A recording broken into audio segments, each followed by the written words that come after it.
안녕하세요. 저는 서울에 살고 있는 중년의 여성입니다. 이렇게 글을 쓰게 된 데에는 각자의 이유가 있겠지만 저는 시댁 이야기를 전하고 싶어서 글을 쓰게 되었습니다. 여러분이 지내고 계시는 시월드는 어떠신가요? 제가 겪어온 시월드는 만만치도 않았고 순순치도 않았습니다. 한마디로 유별나고 피곤하고 지치는 시월드였죠. 꽤 괜찮다고 생각했던 남편과 정반대의 시댁 식구들. 저는 이런 상황들을 결혼 도장을 찍고야 알게 되었습니다. 남편은 여우같이 어떤 내색 하나 없이 가족들이 다 평범하고 화목하다는 듯이 이야기를 했었는데 말이죠. 시댁은 왜 이렇게 저희들에게 시련을 안겨주는 걸까요? 곰곰이 생각을 한 지가 벌써 10년이 넘는데도 아직 답을 찾지 못했습니다. 혹시 답을 아시는 분이 계시다면 저에게 꼭 알려주시길 바랍니다. 제가 이런 상황이 펼쳐질지 처음부터 알았더라면 같은 선택을 하며 남편과 결혼을 했을까요? 저는 아닐 것 같습니다. 다른 선택을 했을 것만 같습니다. 그래서 저와 같은 결정을 내리지 말아달라는 부탁과도 같은 오늘의 사연입니다. 모두들 공감해 주시며 즐겁게 들어주시면 감사하겠습니다. 제 남편은 작은 중소기업에서 일을 시작했습니다. 저는 남편이 다니고 있던 회사에서 남편보다 조금 늦게 입사하게 되어 회사 격리를 했었죠. 저와 제 남편 모두 20대 초반부터 쭉 성실하게 일만 해왔습니다. 각자 이전에 이성을 만났던 연애 경험도 적었더라고요. 그랬던 저희 둘을 모두 알고 있던 회사 사람이 중간 다리를 놓아줬습니다. 그렇게 저희 둘은 처음으로 만남을 가지게 되었습니다. 사실 그렇게 만나서 결혼까지 하겠어? 하는 마음으로 가볍게 나갔던 자리였는데 어떻게 사람 관계라는 게 정말 한 치 앞도 알 수 없는 것 같습니다. 그렇게 부담스럽지 않은 마음으로 나가게 된 자리에서 미래를 약속하는 남편을 만나게 될 것이라고는 상상도 하지 못했기 때문이에요. 서로 큰 기대가 없이 회사 사람의 부탁으로 나갔던 자리에서 의외의 호감을 가지게 된 저희 둘은 그 다음 식사 자리를 약속하고 헤어지게 됐습니다. 그렇게 저희는 연애라고 하기에는 너무도 짧았던 몇 번의 만남과 데이트라고 하기에는 너무 소박했던 식사 자리를 가지며 서로에 대해 알아가게 되었죠. 대화를 나누어 볼수록 남편은 지극히 평범한 가정에서 살아온 사람이었어요. 제가 당시에 20대밖에 되지 않긴 했었지만 평범하게 사는 것이 어떤 것보다 제일 어렵다는 생각이 들었었기 때문에 몇 번 만나면서 평범한 환경에 적당한 벌이, 남들 보기에 멀끔한 인상을 가진 사람이라는 것이 저에게는 메리트 있게 느껴졌습니다. 괜찮은 사람이라는 생각이 들었던 것이죠. 남편도 무던하면서도 쾌활한 제 성격이 마음에 들었다고 했습니다. 남편이 하는 어떤 이야기에도 방긋방긋 잘 웃어주는 사람이어서 특히나 좋았다는 이야기를 자주 했습니다. 그렇게 저희는 몇 번의 만남 후에 빠르게 상견례를 했어요. 저도 남편 쪽도 크게 미룰 것은 아니라는 의견이었던지라 생각보다 속전속결로 이루어지는 상황이 차라리 좋았네요.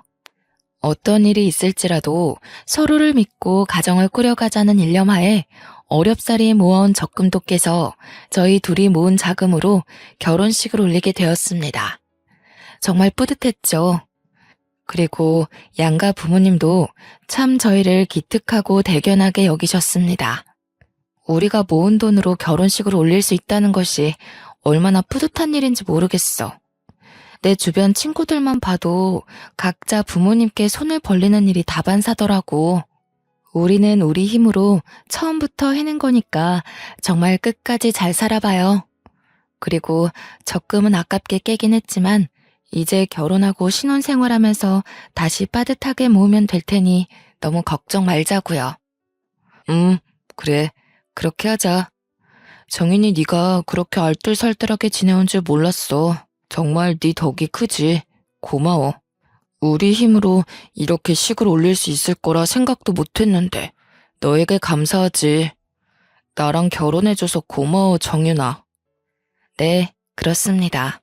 적금도 남편보다 제가 더 많이 모았고 그 아까운 적금을 깨서 결혼 자금으로 다 털어서 썼던 것이죠. 저는 아깝다는 생각은 전혀 하지 않았습니다. 돈이야 모으면 금방 모을 수 있고 행복한 우리 가정이 최우선이었기 때문이죠. 하지만 저희 부부에게 가장 큰 산은 결혼식이 아니었죠. 지금도 그렇지만 신혼부부에게 가장 난제는 집을 구하는 것이라는 것에 모두 동의하실 것이라 생각해요. 저희 둘이 함께 다니던 회사가 서울에 위치해 있어서 최대한 서울에 있는 집을 구하고 싶었어요. 하지만 부동산을 몇 번을 돌아보고 발품을 팔아도 도저히 서울에서 집을 구하는 것은 어려운 일이더군요. 그래서 저희 수중에 있는 돈으로 가능한 곳을 찾다 경기도 지역으로 빠지게 되었습니다. 아, 여보, 어떻게 해요? 진짜 결혼식은 어떻게 올린다 해도 집이 도저히 안 구해지네. 집이 많아도 우리가 살 집은 없다는 것이 너무 슬퍼요. 어떻게 하는 게 좋을까요? 그래도 서울에서 집을 얻고 싶긴 한데 나중에 애들 교육도 그렇고. 고민이 많이 되기는 하지만 어떻게 생각해도 서울권 내에서 집을 구하기는 어려울 것 같고. 그렇지? 그러면 차라리 우리 집 근처는 어때? 경기도권인데 서울까지 올라오는데 지하철로 30분도 안 걸려. 그리고 혹시 나중에라도 우리가 돈 모으면 언제든 서울로 이사 갈 수도 있는 거니까 이게 제일 합리적인 방법일 것 같은데? 그렇게 저희는 시댁에서 가까운 곳으로 신혼집을 차리게 되었어요. 사실 조금 걱정도 되기도 했습니다. 저를 잘 아는 친정 언니들도 그렇게 시댁 식구들이랑 가까이 지내는 것이 괜찮겠냐고 저를 걱정하며 만류하기도 했죠. 하지만 시댁에서는 가까운 곳에 집을 얻었다고 잘했다고 기특하다며 도와주신 자금이 있었기 때문에 제가 불편할 것 같다는 이유로 그저 계획을 틀어버릴 수도 없었던 상황이었습니다. 아이고, 우리 새아가 예뻐라 예뻐. 어떻게 신혼집을 이쪽에다 구할 생각을 다 했대? 그래, 요즘 애들은 시댁이랑 떨어지려고 그렇게 난리라던데 우리 새아가는 얼마나 착해. 누가 먼저 말하지 않아도 이렇게 시댁 식구들이랑 잘 지내고 모실 생각도 하고 정말 대견해 며느라가. 그렇게 저희 부부는 평탄하게 신혼집을 구하고 평범하게 결혼식을 올릴 수 있었어요. 가정을 꾸리면서 행복하게 펼쳐질 우리 가정에 대한 상상을 하며 지냈던 시간이었습니다. 하지만 꿈과 현실은 분명히 달랐습니다. 시댁 어머님이 그렇게 평범하신 분이 아니더라고요. 상견례 자리에서나 결혼식을 준비하며 몇 번 만나 뵈었을 때 어머님의 모습은 진짜 어머님의 본 모습이라고 하기 어려운 가면을 쓴 모습이었어요. 사실 아직까지도 잘 모르겠습니다. 어머님께서 일부러 숨기신 것인지 낯을 가리셨던 것인지 말이에요. 우선 어머님은 말씀이 굉장히 강하신 분이었습니다. 억세고 드센 말씀을 아무렇지 않게 하시곤 했어요. 그리고 저희 부부가 살아가는 모든 과정이 못 믿었게 생각하셨어요. 저희 가정에 참견하시는 정도가 정말 도를 지나치다 못해 선이 없었습니다. 저는 우선 집에서 막내로 살아왔기 때문에 밥을 하거나 반찬을 다양하게 만들어 본 경험이 적었어요. 신혼 초에 그래도 남편 맛있게 밥을 지어주겠다며 요리 학원을 다니기도 했었지만 그 사실을 알게 된 어머님께서 도대체 음식을 돈 주고 배우면 얼마나 배운다고 당장 그만두고 CME 둬서 뭐하냐는 이야기로 혼을 내셔서 바로 그만두고 그날 이후로 어머님께 직접 요리를 배우고 있었습니다. 아니, 얘는 돈 아까운 줄도 모르고 음식 그 몇 개 만든다고 그걸 돈 주고 배우니? 참 요즘 젊은 애들 생각도 짧지. 얘, 그 돈 있으면 우리 옷이라도 하나 사다 줘라. 그 요리 학원 그렇게 비싸다던데 며느라가 금전적으로 여유가 좀 있나 보다. 힘든 줄 알았는데 아니었네. 우리 아들만 고생하고 밥 못 먹고 사는 건 아니었나 싶기도 하고. 사실 저도 남편과 함께 출퇴근을 하고 있는데 퇴근 후에 따로 시댁을 찾아가서 어머님께 요리를 배우고 그날 만든 음식을 그대로 싸서 저희 집으로 가져가는 것 정말 쉽지 않았습니다. 게다가 어머님께서는 아들내미 밥 먹이는 거 식지 않게 따뜻하게 먹여야 한다면서 꼭 저를 그렇게 닥달하시고 굼뜨다고 빨리빨리 챙겨서 어서 가라 이야기를 하시곤 했어요. 저도 이 집의 식구가 된 건데 아들만 챙기시는 어머님. 마음이 울적했지만 남편을 생각해 주시는 마음은 한편으로는 감사했고 어머님도 피곤하실 텐데 제가 요리하는 것을 알려주시는 것도 감사한 마음도 있었기 때문에 그냥 그러려니 넘어가려 노력했답니다. 또 한 번은 제가 빨래를 집안에 널어두고 출근을 했었는데 집에 돌아와 보니 널어둔 빨래가 사라졌지 뭐예요. 이게 뭐지? 도둑이 든 건가? 싶은 마음에 너무 놀라서 남편을 붙잡고 큰일 났다, 도둑이 들었나 보다 이야기를 하며 집을 차근차근 봤는데 없어진 것은 오직 빨랫감이었습니다. 이게 뭔가 싶어서 설마 하는 마음에 옥상으로 향했네요. 저희 빨랫감들이 다 옥상에 다시 널려 있었던 것입니다. 너무 충격을 받은 저는 이게 무슨 상황인가 싶어서 넋을 놓고 있었는데 생각해보니 저희 집 열쇠를 가진 사람은 저와 남편뿐이었습니다. 남편에게 혹시 몰라 이야기를 했어요. 여보, 나는 다른 사람한테 열쇠 준 적 없는데 당신 혹시 다른 사람한테 열쇠 준 적 있어요? 그게 미리 말했어야 하는 건데. 남편이 그렇게 뜸을 들이며 하는 말이 더 가관이었습니다. 시댁 어머님께 열쇠를 카피해서 넘겨드렸다는 거예요. 그것도 제 의사도 묻지 않고 그냥 그렇게 넘겨드렸다는 사실이 참 놀랍고 기가 찼습니다. 아니 여보, 그게 무슨 소리야? 나한테 그런 이야기 한 적 없잖아. 그게 어쩌다가 그렇게 되어버렸네. 엄마가 우리 집 살림 좀 도와주겠다잖아. 도와주시겠다는 것을 싫다고 거절할 수도 없고. 당신한테 말했다가는 당신이 팔짝 뛰면서 싫어할 게 뻔하고. 아니, 그렇다고 해도 나한테 아무 이야기도 없이 그렇게 마음대로 할 일이야 그게? 집 열쇠를 드리는 게? 드렸으면 드렸다고 나중에 말할 수 있었잖아. 도대체 여보는 나랑 사는 거야, 어머님이랑 사는 거야? 그렇게 저희 부부는 부부싸움이라는 것을 하게 되었습니다. 아주 자연스럽게 주로 시댁 문제로 말이죠. 저희 부부 사이 문제로 싸웠다면 억울할 것도 없습니다. 서로 고치고 서로 잔소리하며 맞춰나갈 문제이기 때문이에요. 하지만 예상치 못했던 시어머니의 참견은 끝이 없었어요. 가장 이해하기 어려웠던 사건을 소개해드리려 해요. 시댁과 가까운 곳에 신혼집을 차려서 이사를 갔음에도 주택에서 지내시던 시댁 어머님이 방을 내어줄 테니 집으로 들어오라는 말씀을 하셨습니다. 동시가, 며느라가, 어차피 이렇게 가까이 지낼 거 뭐하러 그 집서 고생을 사서 하니? 돈은 돈대로 나가고 그냥 우리 사는 집에 들어와. 방도 동식이 살던 방 하나도 안 치우고 그대로 있어서 며느라가 집만 챙겨서 몸만 들어오면 된단다. 같이 살면 얼마나 좋니?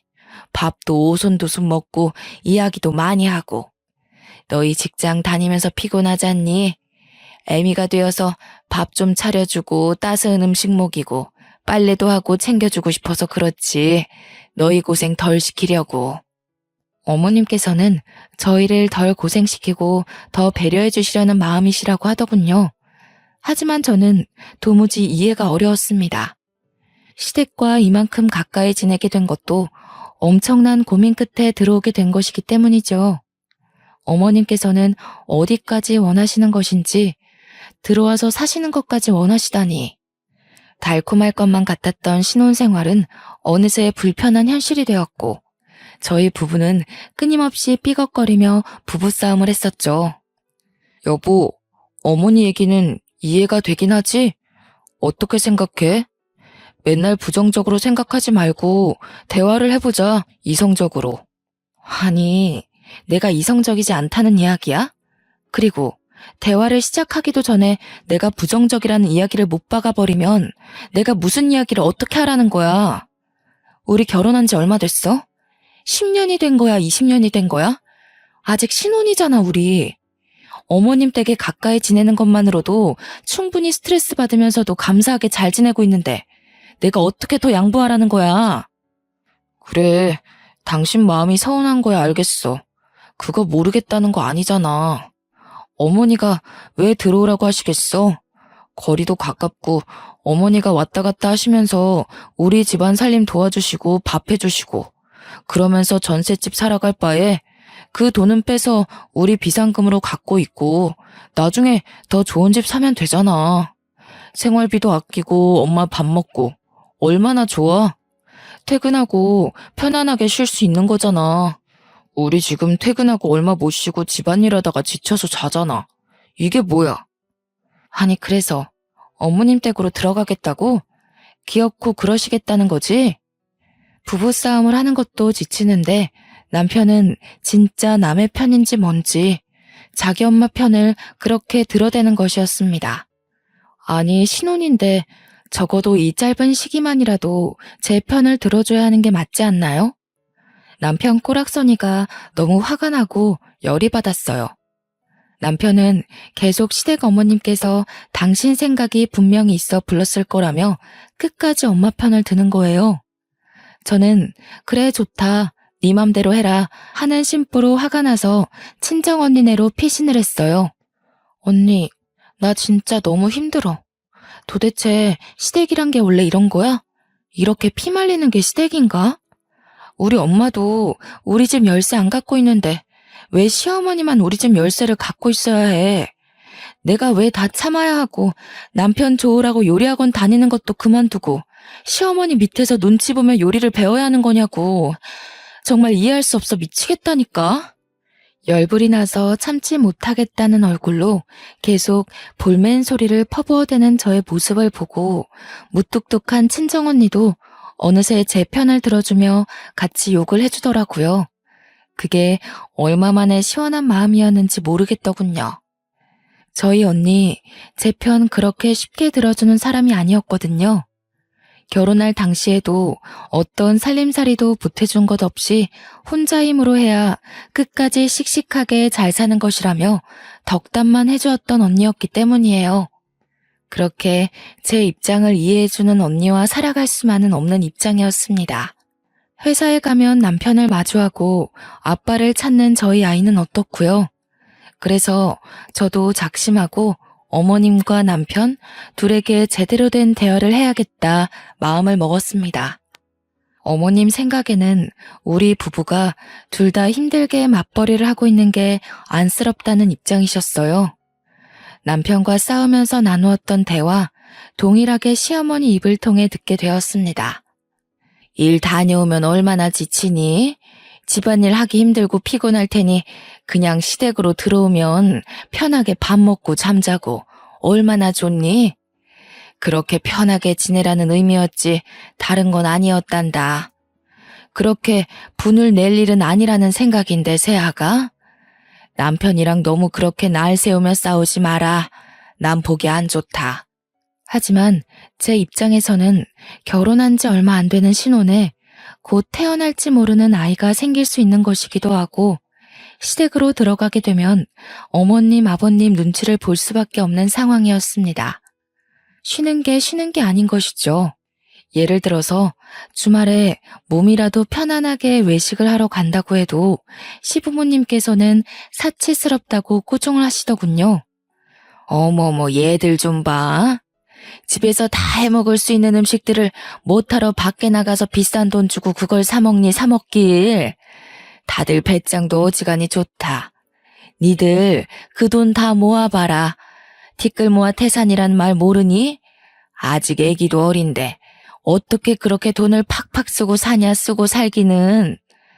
진짜 어려워봐야 아껴 쓰고 덜 쓰고 저축하지, 그치? 아직 멀었다, 너희 부부. 그런데 저희가 시댁에서 살아가면서 어디 마음 놓고 외식이라도 한 번을 할 수 있을까요? 그리고 어디라도 놀러 가려고 계획을 한다 해도 시댁에서 지내고 있는데 시부모님을 쏙 빼놓고 갈 수 있겠어요? 결국 시댁으로 들어가게 되면 어떤 일에도 시댁 식구 의견에 맞춰서 움직이게 될 수밖에 없다는 것을 저는 알고 있었습니다. 불보듯 뻔한 일이겠죠. 하지만 어머님과 남편은 참 짝짝꿍도 잘 맞죠. 그냥 시댁 집으로 저희가 들어가서 사는 것에 찬성을 했어요. 얼마나 어렵게 힘들게 전셋집을 겨우 구한 것인지 남편은 누구보다 잘할 텐데 이런 결정을 내릴 수 있는 걸까요? 우라통이 터지다 못해 눈물이 찔끔 나는 기분이었어요. 제 의견이라고는 들리지도 않는 듯 모두 묵살이 되어버리는 시댁 식구들이 정말 미웠습니다. 저는 이렇게 물러날 수 없었습니다.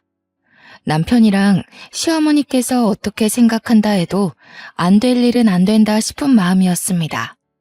그래서 저는 당장은 절대 안 되고 우선 시간을 두고 지내보며 생각해보자는 의견을 내세웠어요. 저는 도저히 절대 용납이 안 되고 납득도 안 됩니다, 어머님. 저희가 어머님 댁에 찾아뵙지 않는 것도 아니고 살림을 그렇게까지 못나게 하는 것도 아니지 않나요? 밥도 잘해 먹고 빨래도 알아서 잘해요. 저희가 알지 못하는 어머님의 완고한 기준이 있으시다는 거 잘 알겠어요. 그렇지만 저희 부부는 저희 두 명이서 해결해야 하는 문제라고 생각해요. 어머님 댁으로 들어간다고 해서 피곤했던 게 안 피곤해지고 치우던 걸 안 치운다는 것은 말이 안 되는 것 같습니다. 어머님, 안 됩니다. 저는 당장엔 절대 못 들어갑니다. 같이 가야 하는 제가 이렇게 완강하게 반대 입장을 보이니 남편도 시어머니도 주춤하는 모습이 있었습니다. 제가 여태 한 번도 이렇게 강하게 시어머니께 반대 의견을 보였던 적이 없었기 때문이었겠죠. 그렇게 다행히도 제 뜻대로 시댁과 가까운 문제의 신혼집에서 생활을 몇 년간은 이어갈 수 있었어요. 바로 아이가 생겼기 때문입니다. 아이를 임신하고 출산하는 과정에서는 시부모님도 어쩌지 못하시고 이사와라 들어와라 같이 살자는 말씀이 전혀 없으시더군요. 저는 아이를 무사히 출산했습니다. 그리고 아이가 커가는 모습에 까르르 웃어주는 그 얼굴에 그간 받아왔던 스트레스도 단번에 풀렸어요. 저는 그렇게 아이를 바라보며 행복하게 살아갈 수 있을 거라 생각했었죠. 하지만 그렇게 강했던 어머님은 어디 가신 것이 아니었습니다. 어머님 친구분 중에 한 분이 다단계를 하신다는 것은 익히 들어와서 알고 있었던 사실이었습니다. 어머님과 굉장히 친했던 친구분이었는데 그 길로 빠졌다며 뒷이야기를 많이도 하셨기 때문에 알고 있었어요. 에이구, 그 바보 같은 순자. 나랑 국민학교 같이 다닐 때부터 그렇게 바보 같은 구석이 있었는데 나 이럴 줄 알았다니까. 다단계 빠졌다는 얘기는 애초에 했었지?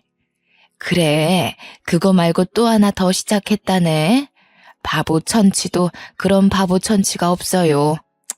인생 그렇게 낭비하지 말라고 그렇게 말려도 애가 말을 들어야지. 원참. 지 인생 그렇게 쉽게 말아먹는 것도 능력이다, 능력이야. 난 그냥 손들라고. 순자, 내가 아무리 뭐라 해도 안 들어. 그렇게 순자라는 친구분 욕을 많이 하셨던 시어머니셨죠. 하지만 한순간 태도가 180도 바뀌시더라고요. 사람이 그럴 수 있나 싶을 정도였습니다. 어머님이 어느 순간 다단계에 빠지셨던 것이었습니다. 친구분 중에 순자라고 하시는 분이 새로 시작했다고 하는 그 사업에 같이 뛰어드셨던 것이었습니다. 하지만 어머님께서는 그 일이 다단계라는 사실을 전혀 인식하지 못하셨죠. 아니, 내가 그렇게 순자 욕을 했었는데 내가 미쳤었지. 순자 좋은 일 하고 있더라고. 무슨 사회공헌? 그런 것도 하고 돈을 겁나게 쓸어 모으던데. 알고 보니 누이 좋고 매부 좋은 그런 일을 하고 있더라고. 나도 돈 벌고 순자도 돈 벌고 같이 돈 벌고 같이 부자 되는 그런 일이었어. 진짜 내가 멍청했지. 나쁠 게 하나 없는 괜찮은 일이었는데 이제야 시작하다니 아이고 아까워라. 이런 말씀을 하시면서 은근히 투자에 대해 말씀을 하시는 것이었습니다. 시작은 이미 하셨는데 더 나은 투자를 받아서 파이를 키우고 제대로 해보고 싶으시다는 것이었습니다. 그러면서도 저희 부부에게 투자금을 조금만 빌려달라고 하시는 거예요. 저는 당연히 결사반대했습니다. 어머님께 그런 식으로 말씀드리면 안 되는 것은 알고 있었지만 직설적으로 다단계에 대해 안 좋은 이야기를 직접 말씀드렸고요. 어머님, 지금 무슨 일을 하고 계신지 알고 계세요? 그 좋다는 거 다단계예요, 다단계. 다 허울만 좋은 사업이지 다단계라고요, 어머니. 어머님 친구분이 다단계 하신다고 그렇게 욕하시고 미워하고 걱정하셨던 건 생각 안 나세요? 그런데 어떻게 이렇게 갑자기 투자까지 위험하게 하시면서 다단계를 해보시겠다는 거예요? 정신 차리세요, 어머님. 진짜 저희 집안 다 말아먹으면 어머님께서 책임지실 수 있으세요? 있는 재산 없는 재산 다 눈앞에서 한순간에 사라질 수 있는 심각한 일이에요, 어머니. 진짜 그만하셔야 해요. 저는 남편에게도 호소를 했어요. 어머니께서 다단계에 빠지신 것 같으니 어서 그만두시라고 해야 한다고 말이죠. 사실 초반에야 누구든 호기심으로라도 시작을 할 수 있다고 생각해요. 하지만 나중에 되어서는 내가 감당할 수 없는 눈덩이처럼 빚이 불어나기 마련이죠. 그렇기 때문에 더욱 빠져나오기 어려울 것이 뻔했습니다. 그래서 제발 어머니께 그만두고 나오시라고 말려야 한다는 이야기를 했어요. 제가 이렇게까지 치를 떨며 절대 반대하는 데에는 사실 이유가 있었어요. 남편에게는 차마 말하지 못했던 저희 집안의 치부였어요. 친정 식구 중에서도 다단계 빚 때문에 그렇게 고생을 했었기 때문에 저는 다단계라 하면 정말 끔찍했습니다. 아무리 좋고 이득만 보는 일이라고 해도 사실 그런 일이 이 세상에 존재하지 않을 뿐더러 엇비슷하게 그런 일일 수 있더라도 위험성이나 리스크가 있을 수밖에 없는 일이겠죠. 다단계, 그 끝을 너무도 잘 알고 있었기에 정말 시어머니는 어떻게 해서든 뜯어 말려야겠다는 생각뿐이었어요. 하지만 어머님은 제 이야기를 듣지 않으셨습니다. 귀담아 들어주시기는커녕 무시한 것에 가까웠죠. 제1금융권에서 끌어오기 어려운 자본들을 사채를 통해 모았고 주변 지인들한테까지 손을 뻗치고 투자금을 마련했습니다. 그렇게 여기저기서 끌어모은 돈은 억대가 넘어가는 큰 돈이었습니다. 그 큰 돈을 다단계 회사에 그렇게 쉽게 갖다 준 것이었죠. 저는 정말 화가 머리끝까지 나서 미쳐버릴 것 같았어요. 하지만 남편은 의외로 아무렇지 않게 행동했어요. 뭔가 이상하다 싶은 마음에 저는 계속 떠보고 물어봤네요. 여보, 어머님 다단계인 거 알고 있는 거 맞지? 그걸 알고도 어떻게 그렇게 천하태평이야? 말이 안 되잖아, 여보. 그거야 알고 있지. 어떻게 모를 수가 있겠어? 그거야 그런데 내가 침착한 게 뭐가 문제 있는 건지는 모르겠네. 아니 여보, 어머님 다단계 더 깊게 하시기 전에 뜯어 말려야 할 거 아니야. 나만 마음 급하고 미칠 것 같은 거야? 이러다가 시댁 어르신들 살고 계시는 집도 날아간다니까? 다단계 그렇게 쉽게 볼 일 아니라고 정말로. 아무것도 아니라는 태평한 태도를 문제 삼으며 뭐 어머님이랑 둘이 비밀스러운 이야기가 오고 간 건 아니냐고, 도대체 내가 알지 못하는 뭐가 있는 건지 똑바로 말하라고 남편을 쪼아댔어요. 끊임없는 추궁 끝에 나온 이야기는 더욱 충격적이었죠. 사실 어머니께서 남편에게 조금만 도와달라고 손을 뻗으셨고 남편은 수중에 돈이 없었지만 만들어내서라도 빌려드린 것이었습니다. 그것도 아이들 교육자금으로 우리가 차곡차곡 어렵사리 모아온 적금을 깨서 드린 것이었습니다. 진짜 내 남편이 갈 때까지 갔나 싶더라고요. 마마보이여도 이렇게 사리분별 하나도 제대로 못하는 마마보이가 있다니 뚜껑이 열리는 기분이었습니다. 머리에 스팀이 가라앉지를 않았어요. 저희 부부 둘 다 그렇게 벌이가 넉넉하지도 않고 어렵사리 쪼개고 쪼개서 생활비 덜 쓰고 덜 먹으며 미래를 위해 모아온 돈들인데 어떻게 그렇게 쉽게 어머님께 내어드릴 수 있는 걸까요? 아프시거나 급하게 일이 생기신 것도 아니고 이 돈을 시어머니 다단계 투자금에 드리는 것이 최선이었을까요? 저는 도무지 이해할 수 없었어요. 믿기지도 않았습니다. 저는 남편에 대한 신뢰가 와장창 모조리 깨져버렸어요. 어머님이 다단계에 깊게 빠지시면서 끊임없이 돈을 더 필요로 하셨죠.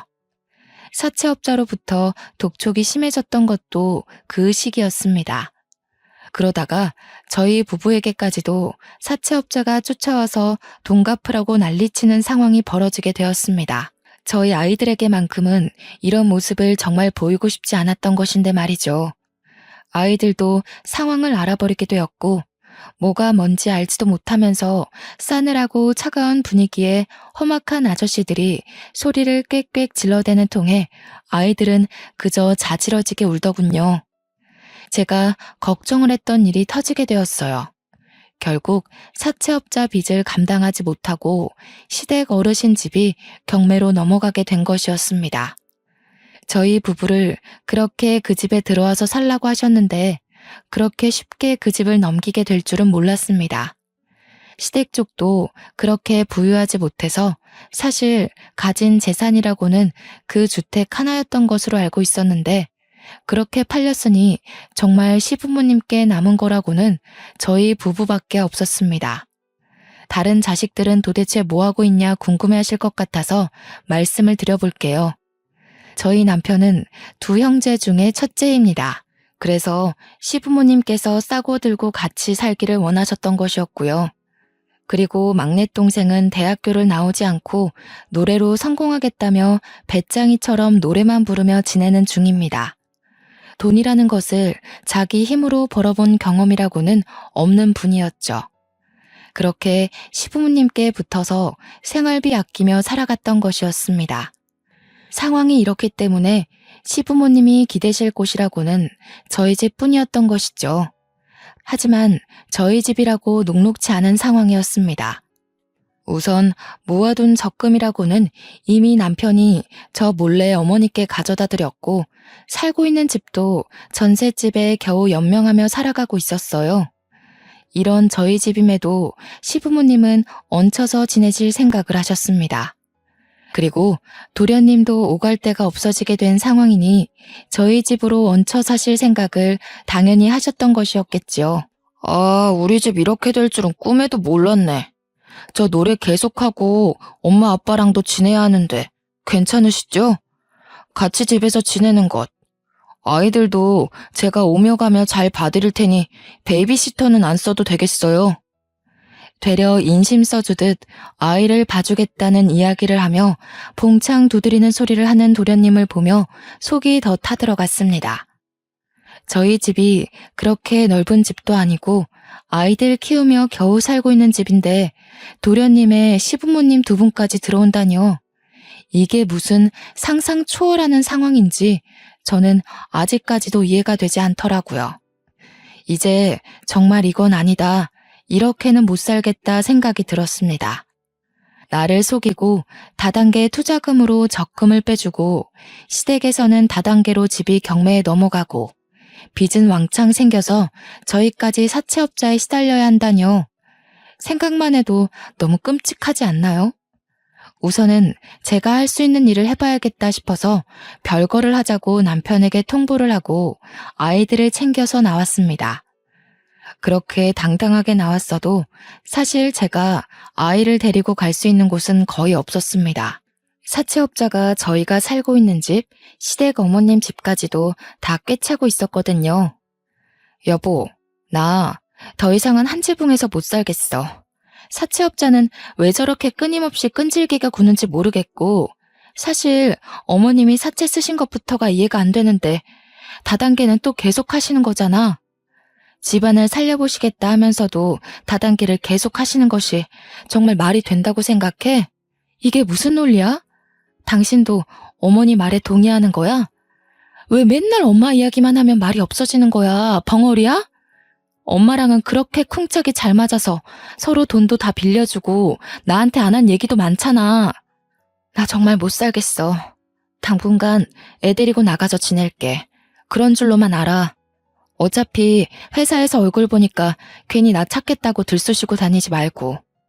그래서 우선은 친정 언니네로 아이를 데리고 피신을 갔었죠.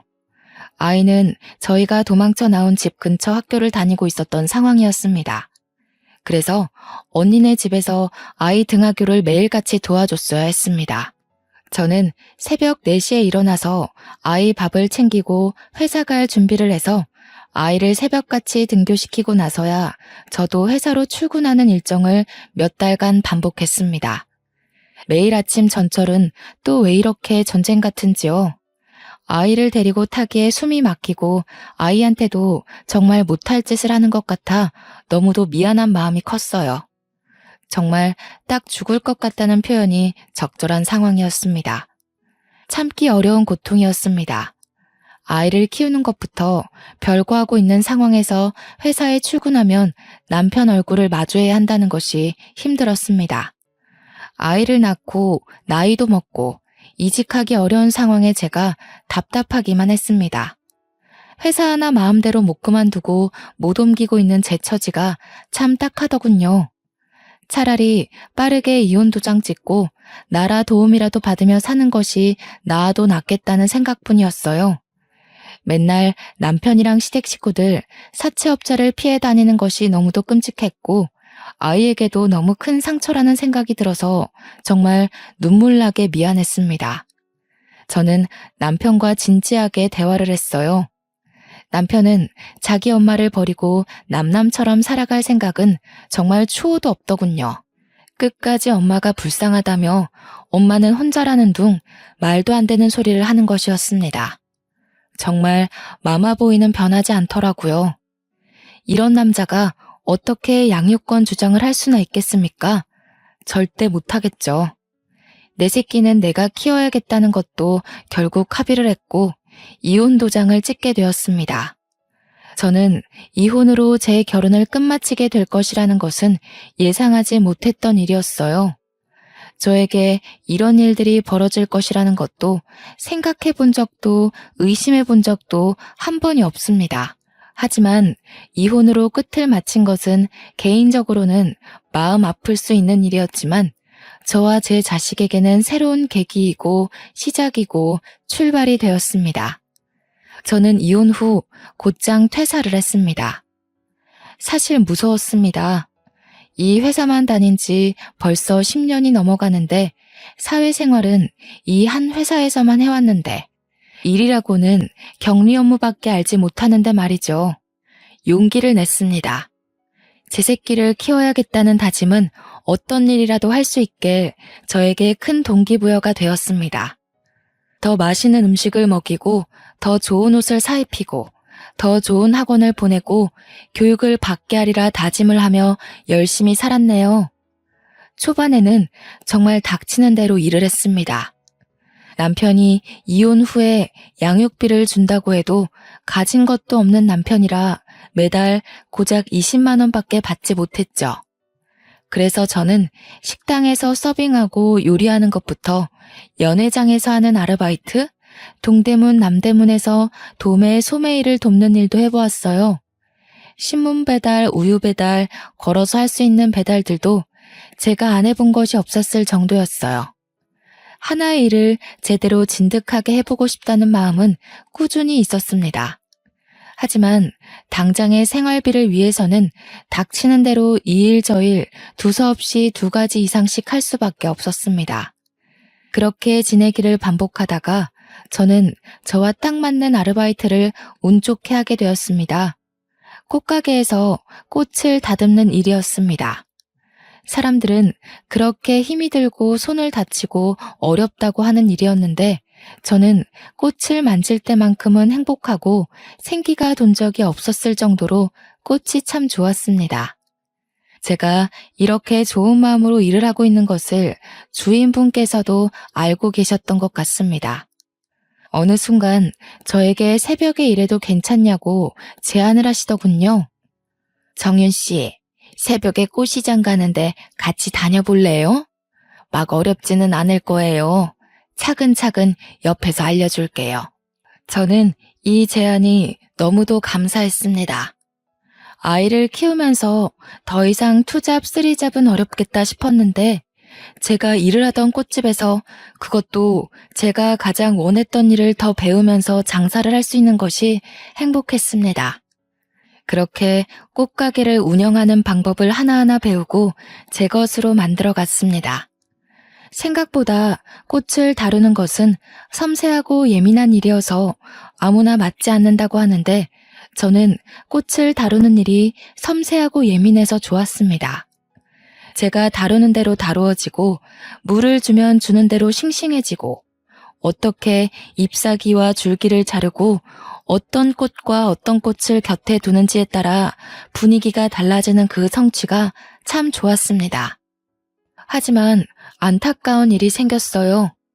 의지했던 사장님께서 몸이 편찮아지신 것이었죠.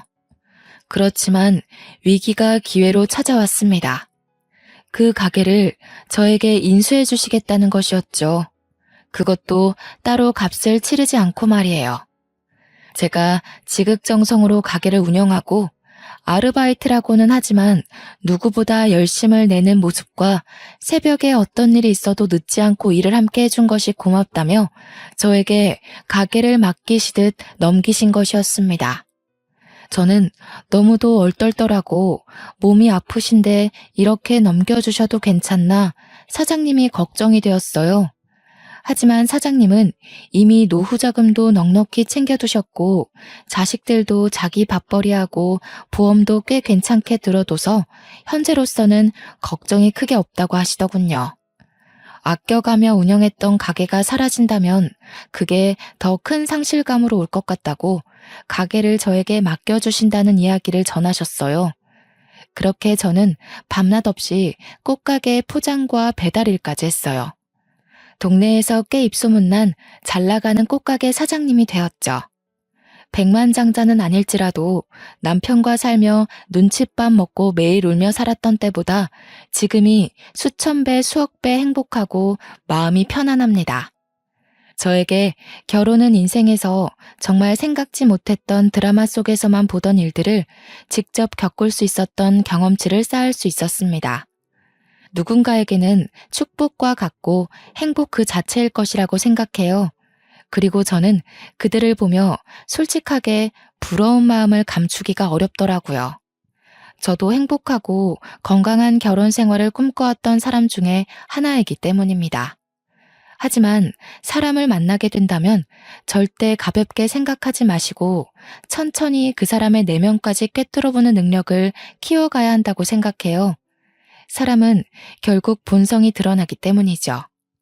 사실 콩깍지가 크게 씌어 있으면 다른 사람들에게는 보이는 점들이 우리에게는 눈 가려 보지 못하기도 해요. 하지만 저희 각자의 미래를 위해서 그리고 나 자신을 다치지 않게 보호하기 위해서라도 꼭 결혼 상대에 대해서는 신중에 신중을 가하는 것이 최고라는 생각이 듭니다. 그리고 저는 결혼 전에 제대로 해보지 못했지만 시댁 식구들과 합도 중요하니 가족들과의 만남도 가져보는 것도 괜찮은 방법 같네요. 모두들 저 같은 마마보이 절대 만나지 마시고 행복하게 꽃길만 걸으세요. 이야기 들어주셔서 감사합니다. 좋은 하루 되세요.